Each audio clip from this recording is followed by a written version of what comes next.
En el vídeo de hoy vamos a ver una aplicación para controlar de forma remota un teléfono Android para una persona mayor o un niño o la persona que tú decidas.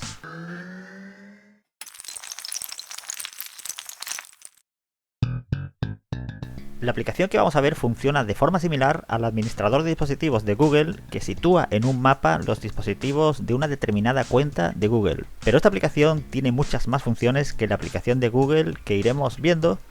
Y antes de nada, al igual que la aplicación de Google, debemos iniciar sesión en una cuenta Gmail.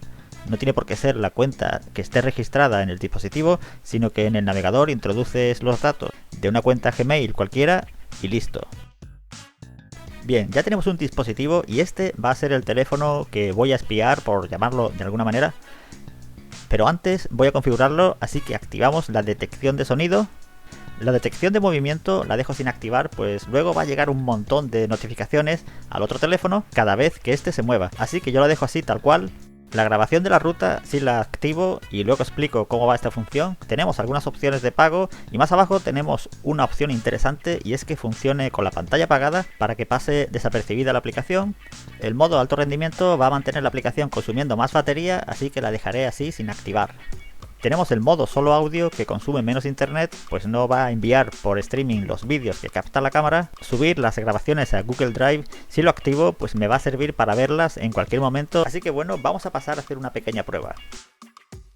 Bien, aquí en el teléfono de la derecha voy a espiar al de la izquierda, así que pulso sobre el botón cámara del teléfono Meizu. Evidentemente no me voy a espiar a mí mismo, y como vemos se activa la cámara. Y da igual si el teléfono de la izquierda está sin ejecutar la aplicación o si está la otra persona hablando por WhatsApp, por ejemplo. Incluso funciona con la pantalla apagada. Y dentro de esta opción podemos ponerlo en modo solo audio, anulando el envío de imágenes.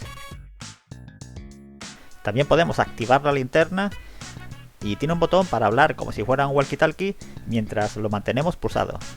Por defecto se crea una notificación, pero podemos quitarla desde la propia notificación o en ajustes, aplicaciones instaladas. También tenemos la opción de quitar las notificaciones y así la otra persona no va a sospechar que la estamos espiando si es esa nuestra intención.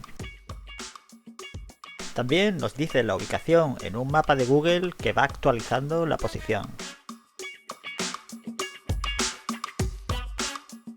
Todas las grabaciones, ya sea de solo audio o vídeo con audio, se almacenan en la nube, como ya dije, y la podemos descargar desde aquí. Y como vemos, aquí están las grabaciones que he hecho en la mesa que acabo de hacer. Y en las ubicaciones me aparece el trayecto que ha realizado la persona, y esta opción se activa desde el botón redondo que activa el rastreo del dispositivo y lo guarda también en la nube de Google Drive. Y bien, pues esta sería la aplicación, que está muy bien para tener controlado a alguna persona mayor que se pueda perder. Así que bueno, dale like, suscríbete si te ha gustado el vídeo. Nos vemos en un próximo vídeo.